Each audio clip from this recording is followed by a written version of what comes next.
All right, Carrie, we want to thank you for joining us today. If you're just joining us here on the Fox 2 YouTube channel, we call this Your Take. We do it on television quite a bit, but this one is actually being done right now, right here on YouTube, on the Fox 2 YouTube page, and of course on fox2detroit.com. You know, the workforce has changed. It has changed pretty quickly. And if you think about how quickly it's changed, if you went away and we're living under a rock for the last 2 years and you came back, you'd say, wait a minute, everyone's working from home, at least a large number of people are. What's going on here? Well, one person who's been helping navigate us through this is Carrie Chauchet with Purple Squirrel Advisors, really an expert when it comes to the workforce. And Carrie, it's always good to talk to you. Thanks for joining us today. We have a lot of great questions coming our way for you, but I want to begin just by opening up the conversation with you about how things are looking to you right now with the workforce. Where are we? I mean, when we say words like everybody is working from home, that's not necessarily true, right?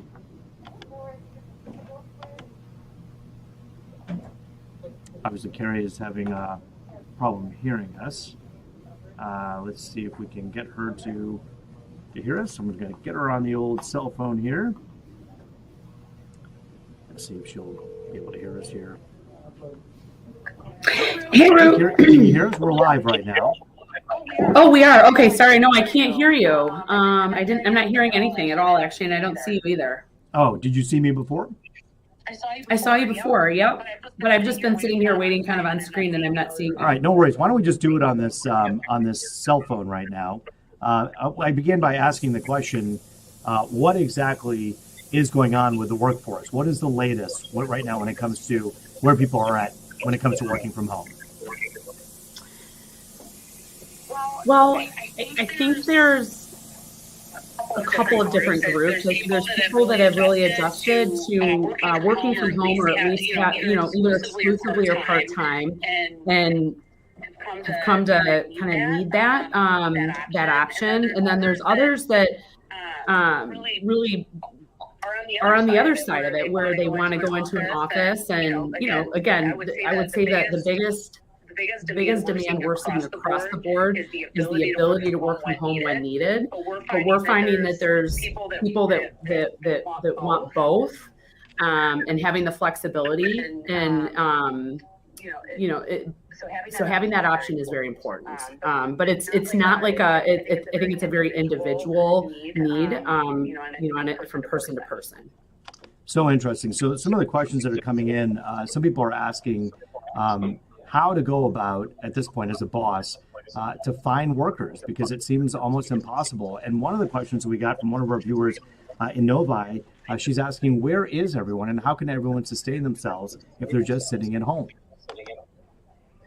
Yeah, so first of all, I think what worked a year or two ago in order to identify talent isn't necessarily working today. And so that's the biggest overall statement I'll make, is that, even we here at Purple Squirrel, I've been recruiting for 18 years. The things that we did a year ago to find people, we have to be more creative today. And so, for example, if we're looking for a director of operations in the construction industry, we're going to the Construction Management Association. We're reaching out to universities that have construction programs, and we're asking them if they have any recent graduates or people, alumni members that are seeking new opportunities. We're trying other databases, so for example, we recently did a trial on ZipRecruiter. So we're having to try different avenues to reach the talent. And the biggest overall thing I'm noticing is you have to fish where the fish are, so you have to understand your talent pool.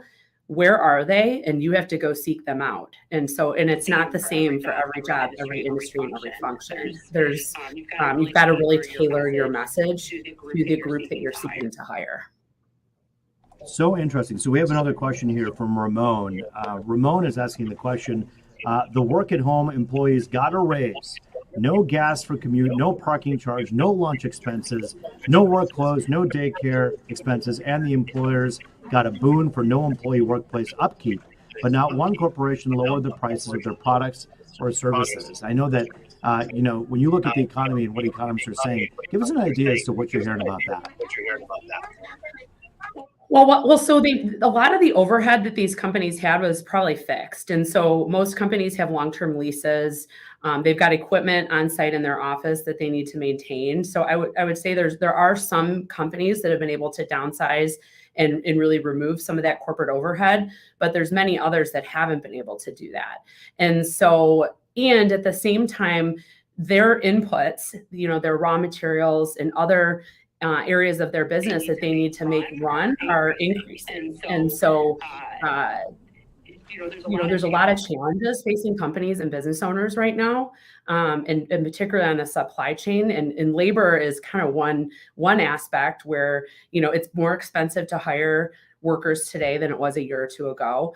And virtually every product is more expensive today than it was a year or two ago. And so I don't think employers are reaping these huge gains from having workers stay at home. In fact, they've also had to invest in technology that in some cases has been very expensive as well. And that's a new expense as well. So interesting. All right, we have another question here from Patrick Ailes. Patrick is asking you, Carrie, how could a business be competitive with recruiting when candidates can work their own hours working at Uber or Grubhub? It seems the working for yourself position has become the ultimate perk and has taken most millennials out of the candidate pool. What are your thoughts on that?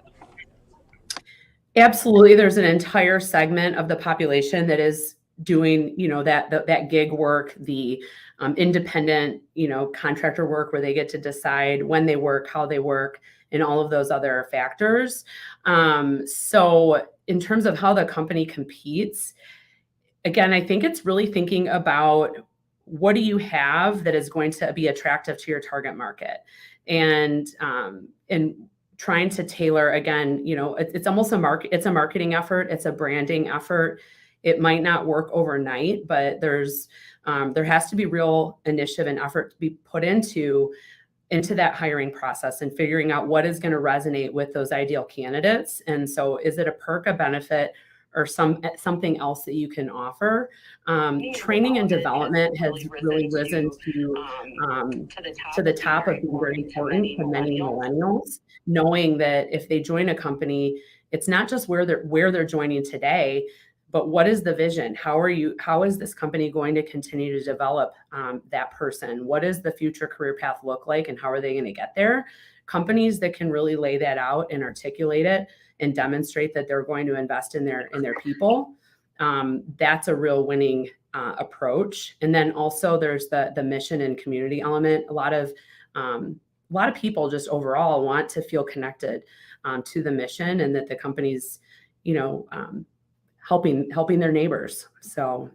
Yeah, that's interesting. And I wanted to ask you about that culture. To me, I think, in my opinion, we throw out the word culture and we assume that it means the same thing to everybody. It doesn't. Someone who's 65 years old and worked at General Motors has one idea of what culture looks like and how it trickles down. Someone who works at a PR firm and is 25 has a very different idea of culture. And we have to kind of appreciate and understand that, don't you think? Absolutely. And, there's one thing to have your core values and to describe your culture, but you really have to, how do you put those core values into action? What does that look like in the day-to-day business? And really being able to describe that. And then it has to come from the top, because your culture, you can't say you want your culture to be one thing. And if it's not really what it is, culture develops organically in many ways. And so there's got to be leadership, and there has to be some consistency to create that culture. But I've heard people say, and Carrie, you and I have talked so many times, dozens of times, about what people are looking for when they go to work. And obviously the paycheck and the health insurance are critical, but that feeling of belonging and that feeling of a part of something bigger, how critically important is that, would you say? It's hard to say, because I think the ranking and the importance is going to vary person to person, but overall I would say it is significant, that culture, that sense of belonging. I just posted something on LinkedIn just yesterday about counter offers.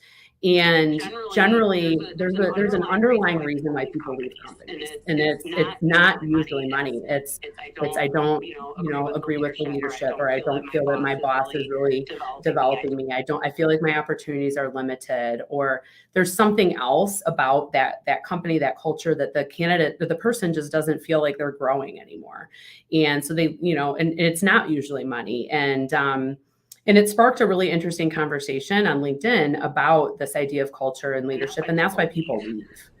So if they don't feel nurtured, they don't feel heard, they don't feel that they can really bring ideas or concerns forward, and they're not really respected or heard within the company.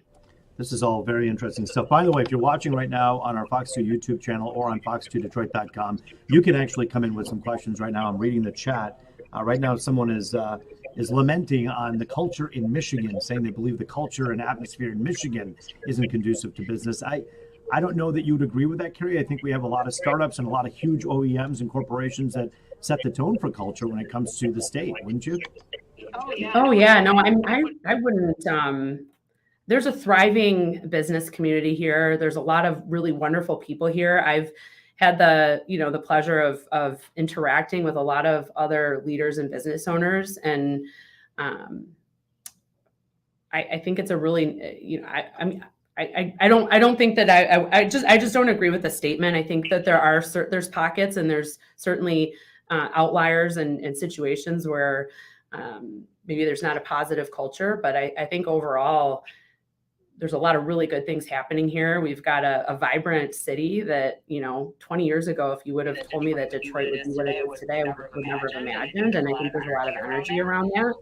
And I think that continues to spread into other areas of our community as well. I'm checking out some more questions coming into us right now from some of our Twitter users as well.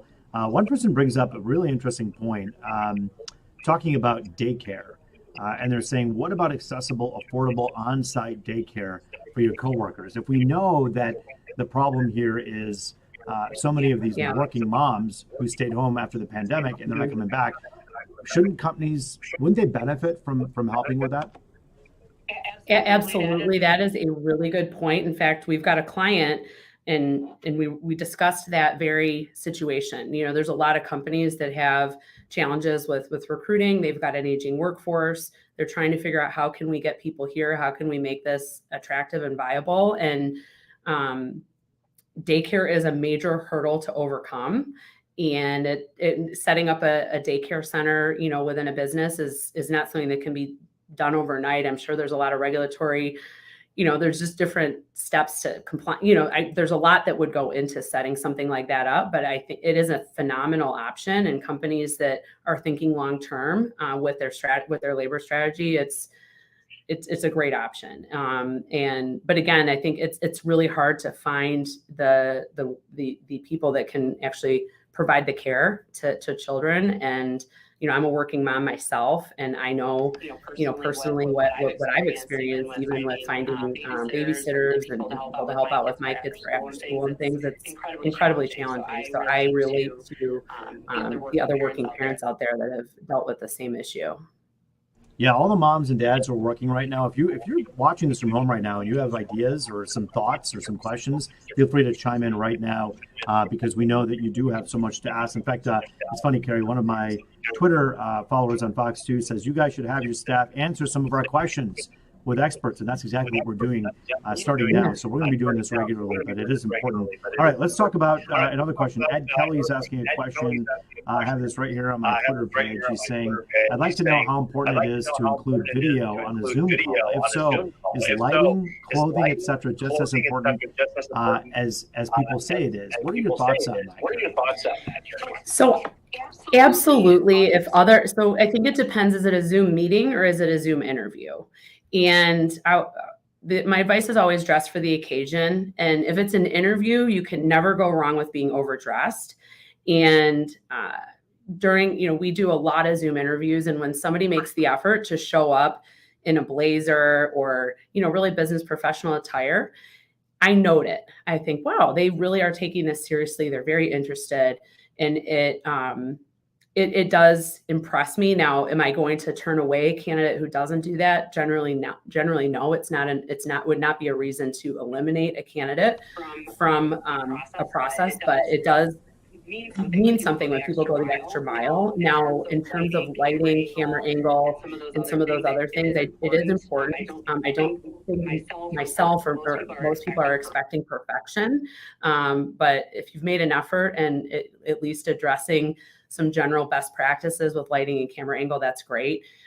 For Zoom meetings, if others are on camera, I would say it's important for you to be on camera. And sometimes I've been in a Zoom meeting recently where I said, listen, I haven't had a chance to eat my lunch. I don't like to eat on camera. I'm going to turn off my camera for a few minutes and I'll come right back on camera. I am listening. I am here. And so I'll acknowledge that I'm going to go off camera, and there's a reason why. But generally speaking, it's important to be present on video. I find that's I'm gonna hit my audio. Hit my audio there. I find that interesting because I did a Zoom call with 3 or 4 other people not long ago, and there was a bunch of people who were like just on their cameras, and then like the 3 people who were on camera. I can say I felt like I went and showered and shaved and wore a jacket, and I'm sitting at home. This wasn't a studio thing, and I thought to myself, wow, like, no offense to the person if they're watching, but I was like, wow, that was kind of interesting that they chose just to do this like a phone call. The Zoom culture is here to stay, the video conference culture, and we have to respect that and also respect the other people on the call, wouldn't you say?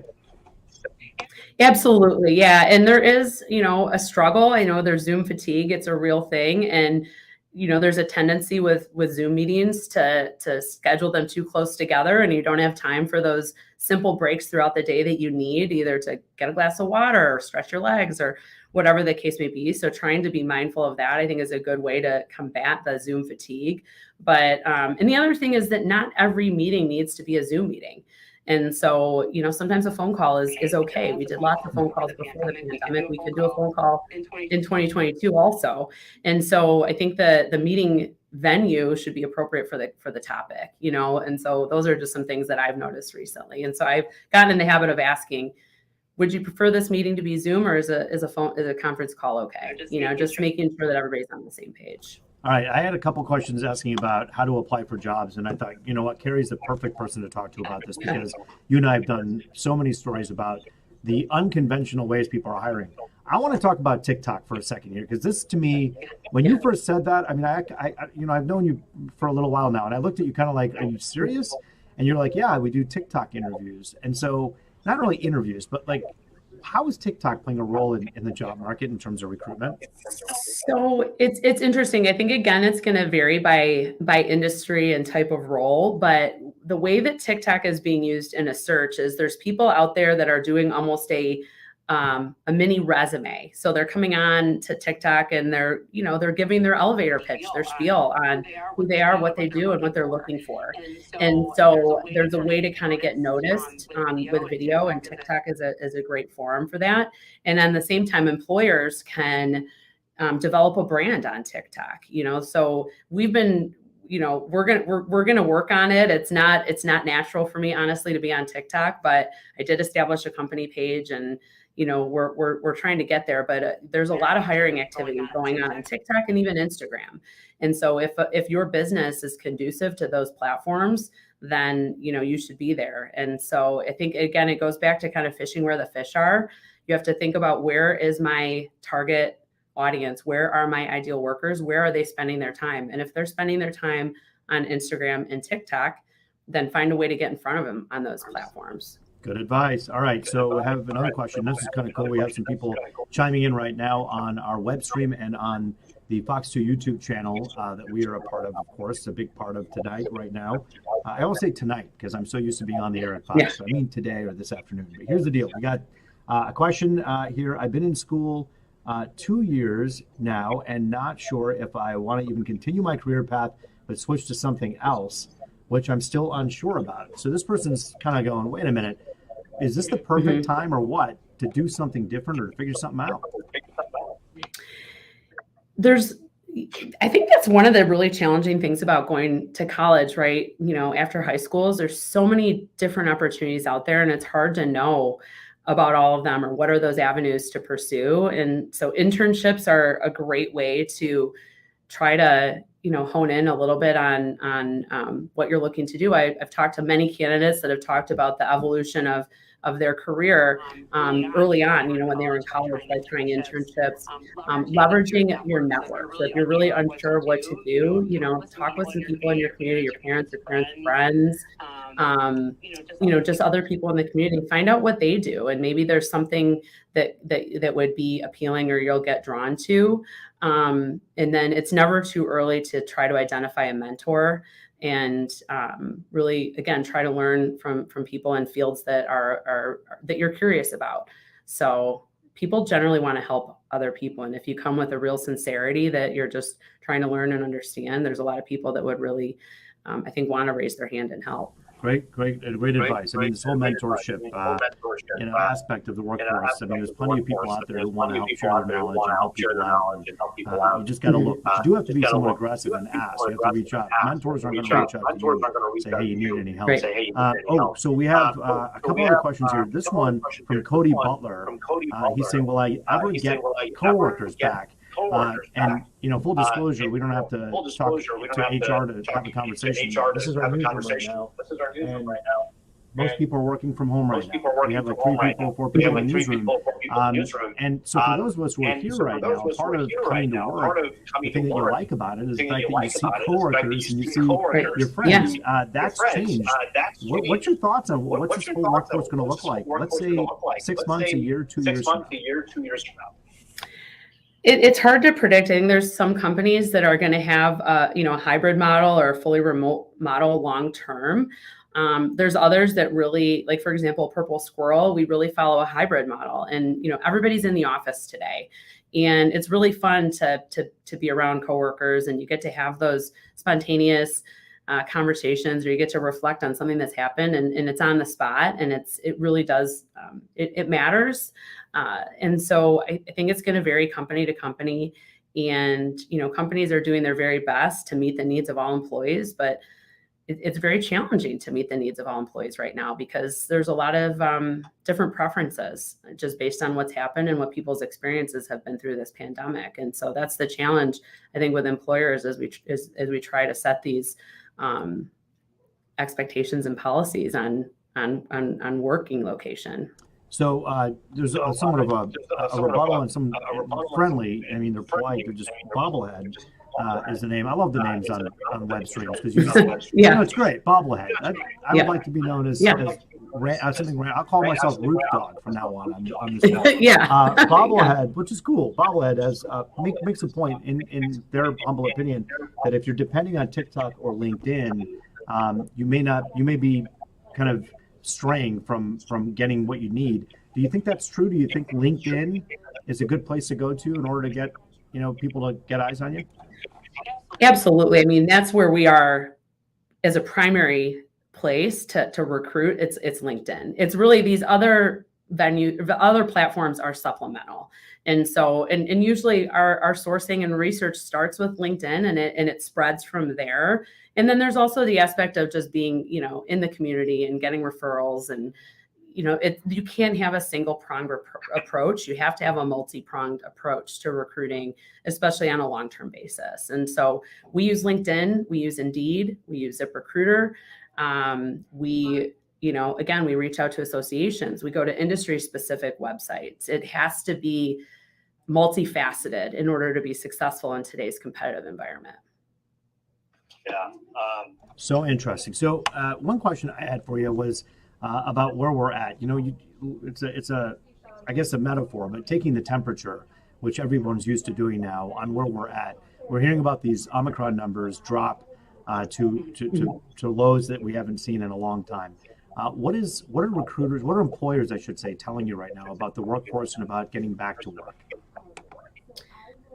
I think the companies that are going to be back to work and going to be in person, most of them are, either there or have a plan to get there quickly. There've been quite a few delays, but I think there's a lot of people that are very optimistic that we've just kind of hit this big wave, and maybe we'll get to that endemic status soon because of how contagious the recent variant was. And so I think employers are very anxious to return to normal, whatever normal is in a post-pandemic environment. I think we're all anxious to get there.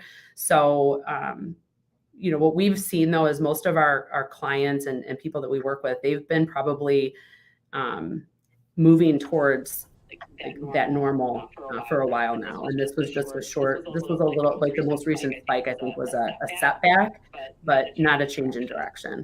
What about in the city of Detroit, for instance, when you see all those office developments and the buildings? I mean, Dan Gilbert's building this huge tower that's going up right now. Do they pivot? Do they figure out a way to make that into housing, restaurants, retail, and also office space? Or do you think they will eventually go to a place where they say, hey, we need these people back in these offices? That's an interesting question. I'm curious to see what is going to happen with commercial real estate. There's absolutely a lot of companies that have downsized and, they have a smaller footprint, smaller need at this point. So it'll be only time will tell really what's going to happen with those commercial spaces. There does seem to be a lot of ingenuity with using spaces in a different way. And so I'm confident that, Dan Gilbert and others are gonna get creative and find a way to fill those buildings creatively if it's not with commercial tenants or businesses. We had one other question here. By the way, Bobblehead came back on, Carrie, and said, what do I know? I'm just a salty old carpenter. I say those are some of the wisest people that people who went into people's homes and learned what was going on. Oh, yeah. Not at all. You're not at all anything like that. We thank you for your comment. We thank you for all. Absolutely. And I would love to know where Bobblehead would look for a job. If he was looking, where's he going to look? That's the thing. It's, you can't reach everyone on one platform. So it's a great question. I appreciate those comments. For sure.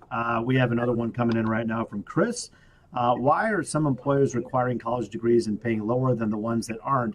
I've noticed on job experience that's more important and valuable right now than the degree in the workplace. What are your thoughts on that? That's an interesting one. That is really interesting. So there's a lot of jobs that require that are a technical skill set or trades, and those jobs pay very, very well, no doubt about it, after you've completed a training program. And then why those jobs pay more than a degreed job.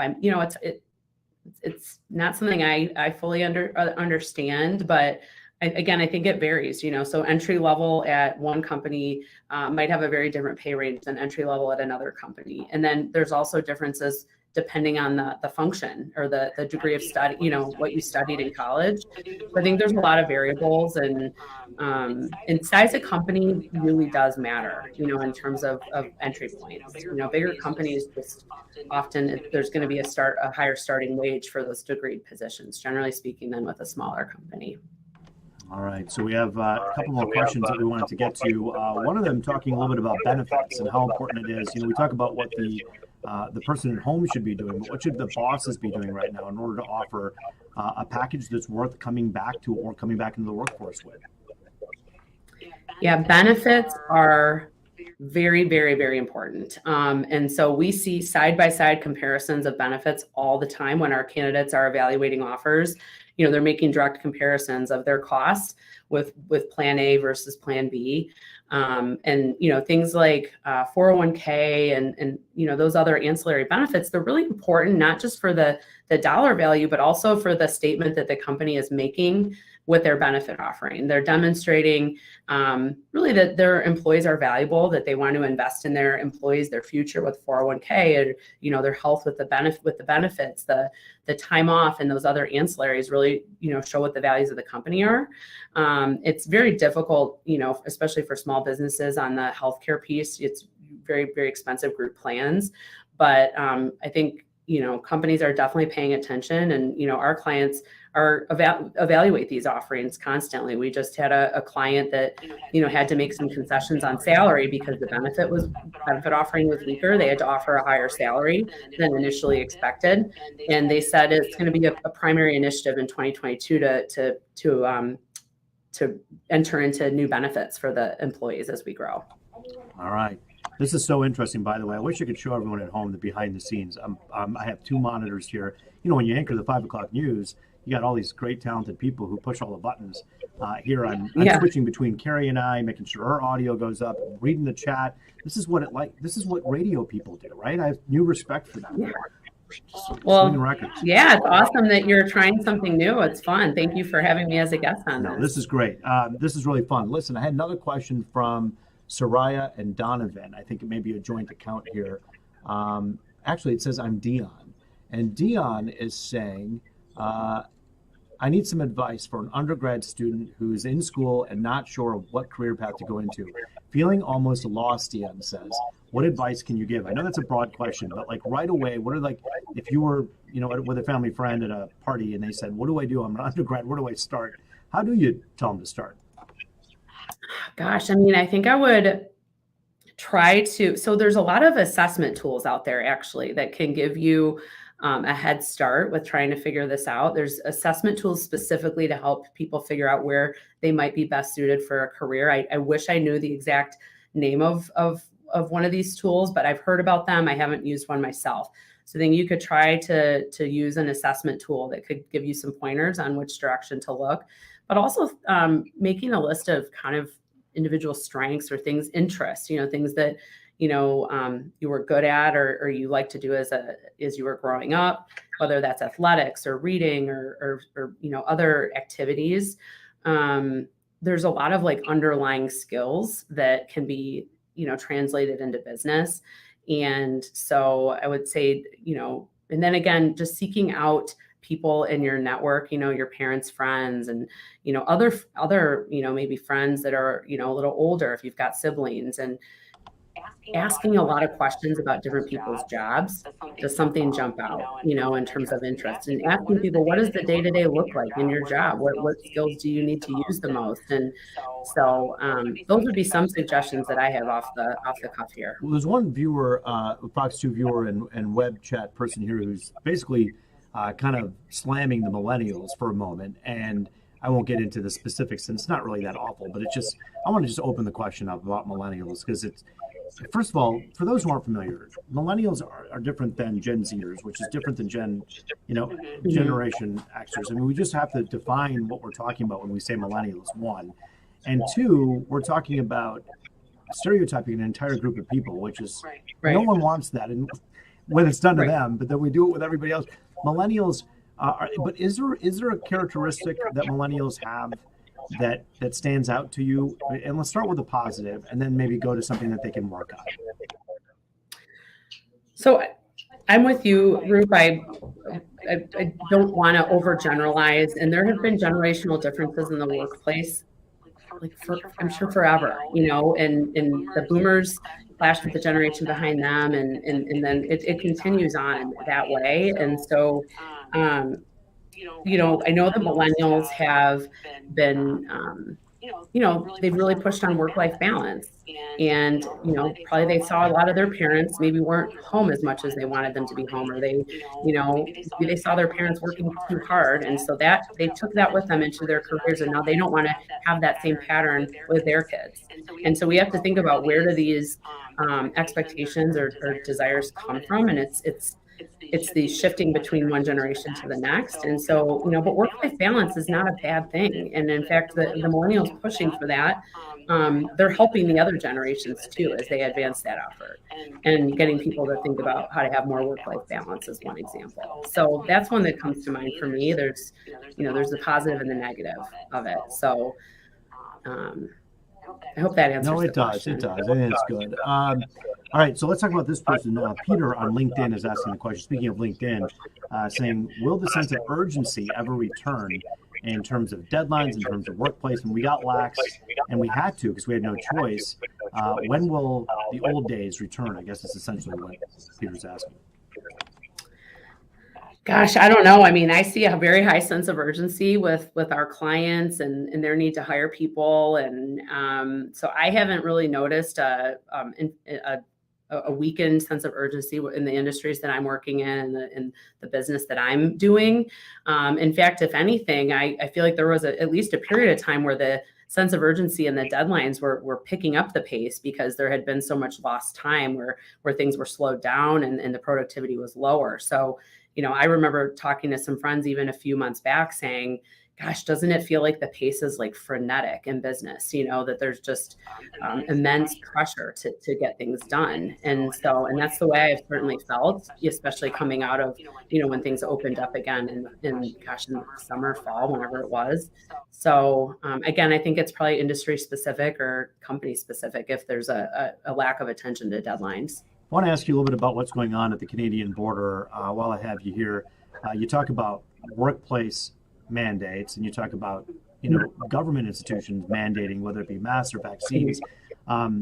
This is an interesting thing to watch play out right now in Canada. What are your initial thoughts on this in terms of how much control and power this group has right now over their employer? Well, I mean, they're showing that they have a tremendous amount of control. I mean, they have an ability to really make a statement. And I'm sure that they're making that statement not only on their own behalf, but probably because they know that they've got a certain amount of power that a lot of other employees don't have.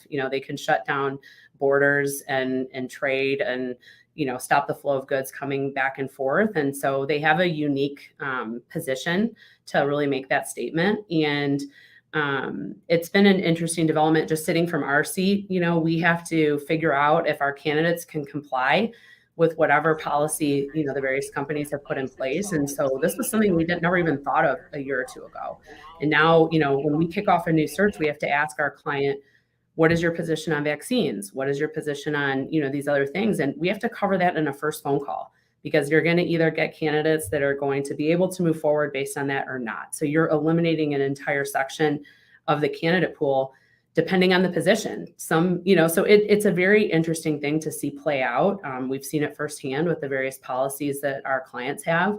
And so, I'll be curious to see what happens with this trucker situation and how, what the response to that is. Yeah, and it's changing by the minute. In fact, you're hearing from all different sides, both from, the government agencies. People are calling for Trudeau and Whitmer to speak up on this. Governor Whitmer has said that she's demanding that the border opens back up, but, whether or not an injunction will actually have police come and do the work to try to remove them, and what will that look like? There's a lot going on there and a lot of unknowns. We're going to watch that story very closely for our 5 o'clock. Go ahead, Carrie. Well, and it's interesting because the truck driver, that is a very difficult position to fill. That is a hard job. And we need our truck drivers they make things move, across the country, across the world. And so I think that's the really difficult position here is, first of all, there's an aging workforce in the trucker community as well. And it's hard to find them as it is. And so this is it's very interesting. I'm curious to see what will happen as it develops. I did a story about 3 weeks ago on a truck company that was offering guaranteed $100,000 salary to get into the business, because I think you're right, that aging workforce is something that they're noticing, and they need the next generation of talent. Are you seeing that across the board, Carrie, in terms of these types of incentives as you're watching the workforce age out? Absolutely, yes. And this is something that, a lot of companies are struggling with this aging workforce and succession. And there's only so much that robotics and automation can do, particularly for manufacturers. They still need people, and so trying to make these jobs attractive, it's as much a marketing message for the parents as it is for the kids, that there are some really good jobs in manufacturing or whatever industry it is that you're speaking of. But yeah, I think it's a very, very big challenge facing companies across a range of industries and sizes, and it's not unique to one particular industry. And the water department, I went to the Detroit Water Department about 3 months ago, and they were saying there was an enormous, the rate, I don't want to misquote the rate, but it was something that was significant, and that you would turn your head to in terms of the number of people who are actually stepping down and retiring. And so all these industries are going to need workers. So what are your thoughts as we kind of wrap this up with a couple more questions? As we look into the future, you have these positions where they're looking for workers, they're offering really great benefits. When do people go back to work? Well, there's a portion of the population that just isn't going to go back to work. They're retired. There's a lot of people that are retiring early because of the challenges in the workplace and in the world with working. I think the the effect of having the stock market do so well during this pandemic has accelerated a lot of retirements. And so we've got a lot of challenges that kind of all hit at the same time. And then the stock market went, essentially straight up. And so there's people that were in a position to retire that retired early, and they're probably not coming back into the workforce. And so really, I think it's getting the younger people to be interested in these jobs. And college isn't for everyone. There's some really great jobs that don't require a degree. And so I think in some way it's a cultural issue in America that we've pushed the idea that in order to be successful, you need to go to college as a whole. And I think there's an effort maybe to reconsider that, because there are some great jobs that don't require that debt. So that's just my thought. That's an opinion. No, absolutely. But your perspective, based on the fact this is what you do every day, is valuable to us. And when you go to the trades and you talk to the carpenter schools out there here in Detroit and Ferndale, and they'll tell you, they're giving journeymen, great salaries. They're giving apprentices great salaries with benefits, and they're paying them to learn. How could you go wrong with that, right? Yeah, those are great opportunities. In fact, I know a couple people who have recently entered into the trades through those apprenticeship programs, young people. So whatever some of these companies are doing out there, it's working. I'm hearing of young people that are really seizing those opportunities. Last question to you. We've had so many different questions that all revolve around this one topic. Women with children, that's a huge chunk of our workforce that's sitting back right now. And it's very easy over a coffee or a drink for someone to sit there and say the reason people aren't coming back is because they're lazy and they collected government money and they're just sitting at home. I want to ask you, as someone who does this every day, how are people able to stay home right now? And what's being done to bring women with children back to the workforce? It's a great question. And I think it's actually kind of a hidden talent pool that companies should really think about how can they tap into. And I'm just going to share a personal experience. I've got a small team. There's 6 of us.